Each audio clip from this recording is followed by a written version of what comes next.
Hi guys, today we'll talk about how can you deliver on your Glovo app. We're going to figure out the solution or know how you can do that on your app. So all you have to do, so you just choose here if you want to choose for food here. I'm just going to click here in this list.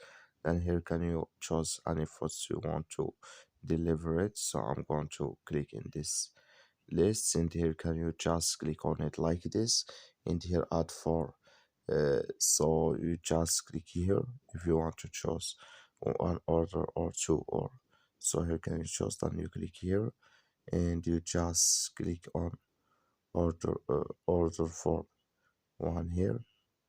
So then here can you go to, and you click on it again, then it's going to take you here in this list and just so here add your where to here and you here can you add your phone number and add your payment methods here in this list, add your card information, then you just click here on confirm order, then it's going to deliver with you on your app. That's all. Thank you for watching. Don't forget to support us by liking, subscribe.